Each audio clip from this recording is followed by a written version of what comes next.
जी के हवाले से सबसे ज्यादा बातें चल रही हैं। ये क्लियर है कि आपके पास जो नंबर गेम है वो पूरा नहीं है। अगर आप दूसरी जमातों को तोड़ते हैं, चाहे हुकूमती इत्तेहादी हो या नाराज अरकान हो, तो क्या 90 वाली जो सियासत है, मिछांगा मांगा वाली जिसको सियासत कहा जाता है, वो नहीं दोबारा शुरू हो जाएगी? देखिए, इसमें दो चीज़ें हैं। अवामी दबाव हम पे भी है।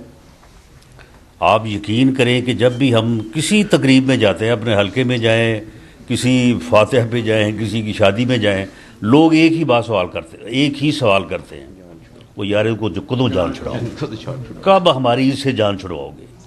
लोग जो हैं वो इतनी बद्दुआएं देती हैं, बल्कि बाज़ औक़ात ऐसा भी अमल होता है, आपके भाई भी जो है वो कहते हैं कि जी आप कुछ नहीं कर रहे, अपोजिशन कुछ नहीं कर रही, आप लोगों के ऊपर इतना जो है वो मुश्किल है, मुसीबत है। तो उसके पेश नज़र अवामी राय और अवामी दबाव सिर्फ हम पे नहीं है, सिर्फ अपोजिशन पे नहीं है, वो इनके मेंबरान के ऊपर भी है। वो भी जब अपने हलकों में और अपने लोगों में जाते हैं तो उनको भी लोग जो है वो फिर ऐसी सुनाते हैं उनको। अब ये 2 दिन पहले की बात है कि ये शहबाज गिल साहब जो है वो एक रैली लेके तो चले गए वो फैसलाबाद कचहरी बाज़ार में, तो वहाँ पे जो उनका हशर हुआ है, तो ये जो प्रेशर है उसकी बुनियाद के ऊपर अगर कोई मेंबर ये कहता है कि जी मेरे हलके के आवाम के दबाव के पेश नज़र मैं इस हुकूमत के ऊपर एतमाद नहीं रखता, अगर कोई वो बात करता है जिस तरह से हमारे एक जो KPK से मेंबर हैं नूर आलम साहब, उन्होंने जो बातें की हैं वहाँ पे, तो मामला ये है कि अगर वो लोग अदम एतमाद का हिस्सा बनते हैं या इनके ऊपर एतमाद जो है वो अपना वापस लेते हैं, तो इसको आप इल्ज़ाम इसका जो है वो आप हमारे ऊपर न दें, आप इनकी कारकर्दगी के ऊपर दें। इन्होंने 4 साल होने को है, पौने 4 साल, इन्होंने मासवाए इंतकाम के, मासवाए झूठे मुकदमे बनाने के, मासवाए अपोजिशन को गालियाँ देने के, ऐसा बदबख्त इंसान है कि जहाँ पे भी मुंह खोलता है, जहाँ पे भी बात शुरू करता है, 3 अल्फाज के बाद जो है ना चौथे और 5वें पे आ जाता है अपोजिशन को गालियाँ देने के लिए। यानी ये समझ नहीं आ रही कि ये वज़ीर आज़म जो है ये अपोजिशन का मुहासबा करने और अपोजिशन को गालियाँ देने और अपोजिशन के ख़िलाफ़ इल्ज़ामात लगाने के लिए बना है या इस मुल्क की खिदमत के लिए बना है। इस मुल्क में जो भी वज़ीर आज़म बने उसका अव्वलीन काम तो मुल्क को चलाना है, अवाम की बेहतरी है, अवाम की जो है वो फलाह बहबूद है, उसके बाद बाकी सारे जो अमल हैं। उसके पास ना कोई पॉलिसी है, ना कोई विजन है, ना कोई अवामी जो है वो बेहतरी का कोई प्रोग्राम है। उसके पास एक ही प्रोग्राम है कि अपोजिशन को गालियाँ देनी है, अपोजिशन के ख़िलाफ़ जो है वो मुकदमात बनाने हैं, और इसके अलावा उसने 4 सालों में जो है वो कोई अमल नहीं किया। और ख़ुद उसका अपना अमल ये है कि अपना उसका साथी जो है वो फैसल वाडा जैसे जो है वो जुर्म में जो है वो 2 साल बाद अदालतों से नाअहल हो, उसके ऊपर वो बात नहीं करता, उसके ऊपर उसको कोई बात नहीं आती। अपनी जो उसकी ATMs हैं जिन्होंने आटे में, चीनी में, अद्वियात में, यूरिया खाद में, जिन्होंने, अब आप मुझे बताएं कि ये हुकूमत है कि यानी वो OCDC बनी है। मेरा ख्याल है कि कोई 1.5 अरब रुपए जो है ना उन्होंने TV पे, अगर उस आप टाइम का जो वो तखमीना निकालें तो जो है वो उन्होंने आगे जो है वो 1.5 घंटे की, 2 घंटे की नसीहतें, गुफ्तगुएँ, अपनी जो है वो तारीफ़ें, और हालत ये है कि एक पैनाडोल की गोली जो है उसको ये कंट्रोल नहीं कर सकती। 7 रुपए का वो पता मिलता था, अब वो 40 रुपए का जो है मिल रहा है। यानी जो हुकूमत जो है अवाम को कुछ ना दे सके, तो उसके ऊपर अगर कोई अदम एतमाद करता है तो मैं नहीं समझता कि उसको जो है वो आप इससे जो है वो तशबीह दें। इस वक्त अपोजिशन की जो स्ट्रेंथ है वो आपके इल्म में है। आप यकीन करें कि फ़र्क तो टोटल जो है वो 8-10 का ही है ना। आप पंजाब ले लें, मरकज़ ले लें, तो फिर इतने फ़र्क से जो हुकूमत होगी वो कितनी कमज़ोर हुकूमत होगी, कितनी वो एक्सपोज्ड हुकूमत जो है वो होगी। फ़र्क इतना है, और इससे दुगने लोग जो हैं वो इनके ऊपर, अपनी हुकूमत के ऊपर अदम एतमाद जो है वो उसका इजहार करना चाहते हैं, वो इनके साथ नहीं चलना चाहते, वो ना पीटीआई में रहना चाहते हैं, ना वो पीटीआई की तरफ से इलेक्शन लड़ना चाहते हैं। हमारे साथ उनके राब्ते हैं और मामलात भी जो है वो उनके ऊपर जो है वो बात हो रही है, क्योंकि ये चीज़ें जो हैं ये सारी बाकायदा डिस्कस होती हैं और उसके बाद ही फिर चीज़ें जो है वो अपना एक रुख जो है वो इख्तियार करती हैं। तो मैं इसमें सुन लें मैं इसमें इससे ज़्यादा कोई तफसील में जाके बात तो नहीं कर सकता, ना होनी चाहिए, क्योंकि फिर इस तरह की चीज़ें जो है वो मीडिया में कमेंट्री के अंदाज में तो सरंजाम नहीं दी जा सकती। लेकिन हम अपोजिशन जो है वो इस वक्त सीरियस है और हम ये चाहते हैं कि हम आवाम की जान जो है इस नहल और नालायक टोले से जो है वो छुड़वाएं। जैसे आपने कहा कि आप पे दबाव है कि इमरान खान को निकाले, जहाँ भी जाते हैं अवामी दबाव है, अवामी दबाव है। इसी तरह अवामी दबाव 2018 में इमरान खान साहब पर था कि नवाज शरीफ साहब को निकाले, लेकिन बहाना अवामी दबाव होता है, निकालता कोई और है। इसको अवाम निकालेगी या कोई और निकालेगा? खलाई मखलूक किसके?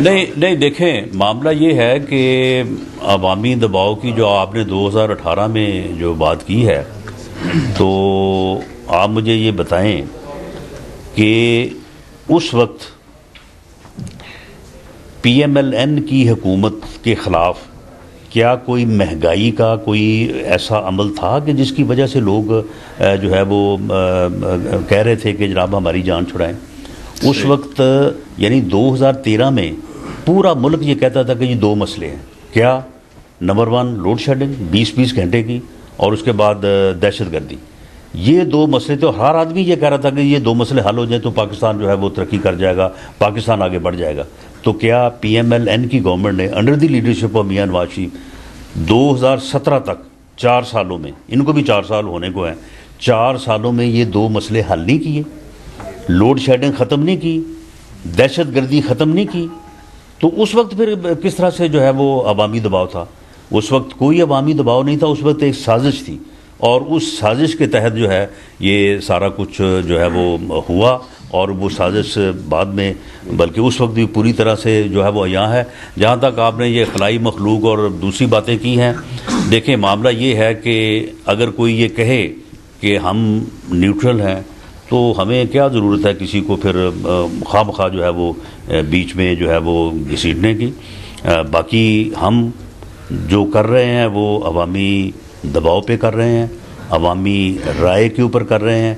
उसके बाद जब हम ये अमल करेंगे तो उसमें अगर कोई मुदाखलत करेगा तो बिल्कुल हम ये बात जो है वो इस मरतबा हम पॉकेट नहीं करेंगे, हम बताएंगे, अवाम को बताएंगे। जिनके कहने पे हम कर रहे हैं उनको बताएंगे कि जनाब ये बात इस तरह से है और ये बात इस तरह से। साहब ये बताइएगा कि आपने भी इमरान खान की तकरीर की बात की, वो बार बार उसमें ये तासुर दे रहे हैं कि एस्टैब्लिशमेंट इमरान खान कहते हैं मेरे साथ है। अब पीपल्स पार्टी भी कहा जा रहा है कि वो भी अंदर खाते एस्टैब्लिशमेंट के साथ राब्ते में है, तो नून लीग की लड़ाई चलती रहेगी एस्टैब्लिशमेंट के साथ, या वो भी कोई राब्ते में आ रही है? नहीं देखें, हमारी इससे पहले भी हमारे ऊपर यकतरफा तौर पर जो है वो साल्ट किया गया, यकतरफा तौर पे हमारे ख़िलाफ़ मुकदमात बनाए गए, यकतरफा तौर पे बाबा रहमत जो है उसको जो है वो किस तरह से मैनेज करके जो है वो जो होता रहा सारा आपके सामने है।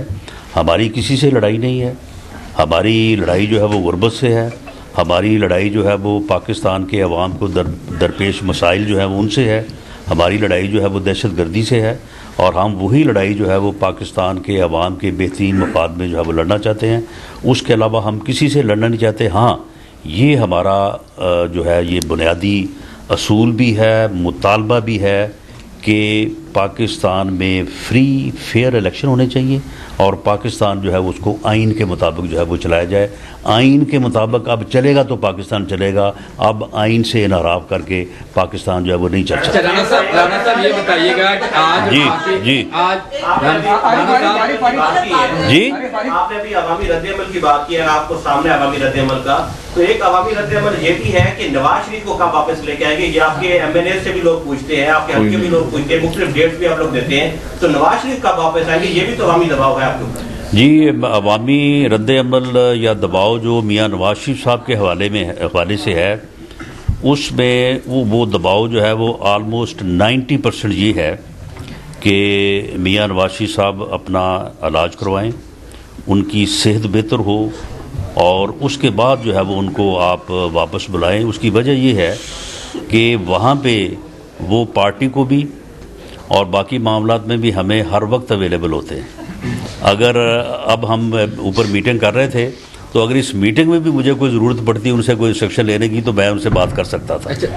तो मामला ये है कि इस किस्म का हमारे ऊपर कोई दबाव नहीं है कि उनको फौरी बुलाया जाए, बल्कि ये दबाव हमारे ऊपर है कि उनका इलाज होना चाहिए, वो सेहतमंद हो, अल्लाह ताला उनको ज़िंदगी दे, तो उसके बाद जो है वो जब सेहतमंद हो जाए तो फिर उनको बुलाया जाए। अच्छा राना साहब, वफाकी वज़रा को आज अवार्ड दिए गए हैं बेहतरीन कारकर्दगी पर और तारीखी असनाद भी दी गई है। मुराद सईद को नंबर 1 मिनिस्टर करार दिया। ठीक है, इस पर आप क्या कहें? देखें, ये मैं कल की खबर सुन रहा था और आज सुबह जब मैं घर से निकला हूँ तो उस वक्त वो तकरीब शुरू थी और वो जो अरबाब साहब हैं उसकी तकरीब का जो इब्तदाइया वो बयान कर रहे थे। खुदा की कसम मैंने उस वक्त जो दोस्त मेरे साथ में उनको कहा, मैंने कहा कि नंबर 1 जो है ना मुराद सईद हो। देखिए उसकी जो कारकर्दगी उसके पास है वो किसी और के पास है ही नहीं। सेहत कार्ड जो है वो दिए गए, राना साहब बताएं कि सेहत कार्ड दिए गए, क्या आपने अपना सेहत कार्ड ले लिया है और क्या कुकीन? देखिए जी, मेरी बात आप आज नोट कर ले, सेहत कार्ड जितना बड़ा फ्रॉड होगा ना, इससे बड़ा फ्रॉड जो है मेरा नहीं ख्याल कि, वैसे तो खैर इन्होंने फ्रॉड बड़े बड़े किए हैं, करोड़ नौकरी का भी फ्रॉड किया है, 50 लाख घरों का भी फ्रॉड किया है और कितने अरब 10 अरब मेरा ख्याल पौधों का भी जो है वो फ्रॉड किया है। और उस फ्रॉड में भी मेरा ख्याल है सारी PTI जो है ये जो है ये जेल जा सकती है, लेकिन इससे बड़ा फ्रॉड कोई नहीं होगा।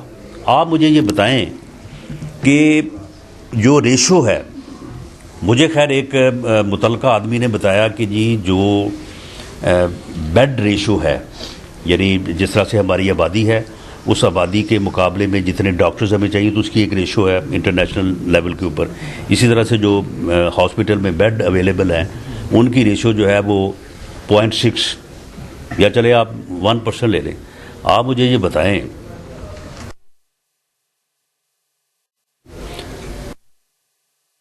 बेड रेशो अवेलेबल नहीं है और ये सेहत कार्ड जो है वो मासवाए इसके कि आप जाके हॉस्पिटल दाखिल हों, उसके अलावा ये आपको अवेलेबल ही नहीं है, तो आप मुझे ये बताएं कि कितने लोग इसको जो है वो अवेल कर सकेंगे और फिर उसमें जो है वो उस 10 लाख में से कितने लाख जो है वो ऊपर नीचे दाएं बाएं जाएगा और उस गरीब को जो है वो क्या मिलेगा।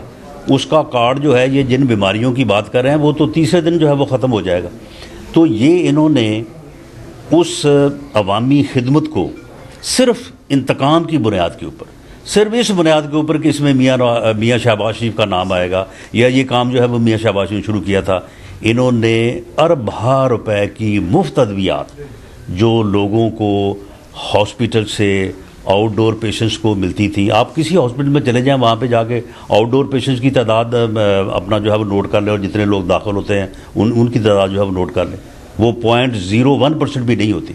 तो ये बिल्कुल इन्होंने सिर्फ अपनी जो है वो तारीफ़ें करने के लिए, प्रोपेगेंडा करने के लिए जो है ये किया है। ये फ्रॉड है और ये फ्रॉड साबित क्या आप समझते हैं कि कोकीन का इलाज भी सेहत कार्ड पे हो सकेगा?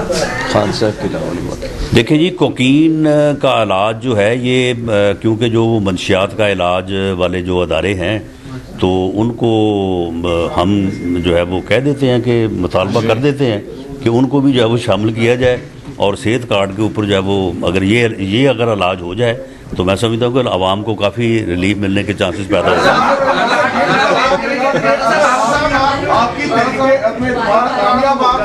जी। लास्ट 2 क्वेश्चन जी, लास्ट 2 क्वेश्चन ये करने पहले उसके बाद आपका जी हो जाती है तो उसके बाद क्या होगा? क्या फौरी इंतखाबात होंगे? प्राइम मिनिस्टर कौन होगा? इस हवाले से भी कोई हिकमत बना ली गई है? देखिए, इसके बारे में भी काफ़ी मुफस्सल बहस हुई है। हमारी जो CEC की मीटिंग थी और इससे जुड़े दूसरे मामलात जो हैं उनके ऊपर भी पूरी बहस हुई है।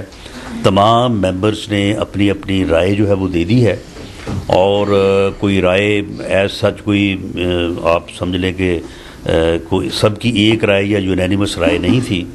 तो उसके ऊपर फिर हतमी इख्तियार जो है वो मियाँ नवाज शरीफ साहब को दिया गया है कि वो इस बारे में जो फैसला करेंगे वो पार्टी को जो है वो काबिल कबूल होगा। और जो दूसरी एक रुकावट थी हमारी, जिस वजह से आप कह रहे हैं कि जी आप गलत कह रहे हैं, बंदे नहीं हैं, बंदे तो इनके इतने हैं कि हमें देखना पड़ेगा कि किसको लेना है और किसको नहीं लेना। मामला यही था कि बाज़ जगहों पे हमारे लिए भी जो है वो कोई इतना आसान नहीं है कि हम एक हल्का जो है वो किसी को दें। वहाँ पे जो हमारा साथी या हमारा वर्कर है उसका भी तो पार्टी के ऊपर हक है। तो ये सारी चीज़ें जो हैं ये तय होंगी। इसके ऊपर सीईसी ने अपनी मुफस्सल राय दे दी है और उसके बाद इख्तियार जो है वो मियाँ नवाज शरीफ साहब को और राब्तों का इख्तियार मियाँ शहबाज साहब को दे दिया। लास्ट क्वेश्चन जी। जी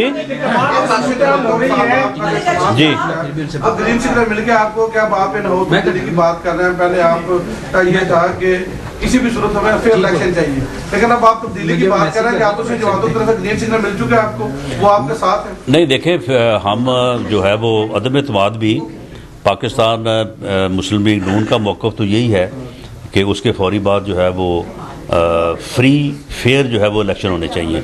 बाकी रही बात एतमाद की या सिग्नल की, हम ना किसी का एतमाद चाहते हैं ना किसी का सिग्नल चाहते हैं। हम अपने तौर पे जो है वो इंशाअल्लाह ताला हमारी अपनी स्ट्रेंथ भी और उसके बाद जो चीज़ें जिन लोगों से तय होगी। लेकिन ये मैं वाजे कर दूं कि पाकिस्तान मुस्लिम लीग नून जिसके साथ पॉलिटिकली जो प्रॉमिस करेगी इंशाअल्लाह ताला हम उसको ऑनर करेंगे। अच्छा सर, ये बताइएगा कि जाहिर है अपोजिशन हाथों मार रही है कि नंबर गेम उनकी पूरी हो जाए नॉर्म्स चेंज के लिए या जो भी प्रोग्राम है। बेसिकली तो ये एथिकल प्रैक्टिस नहीं है, पॉलिटिकल प्रैक्टिस नहीं है।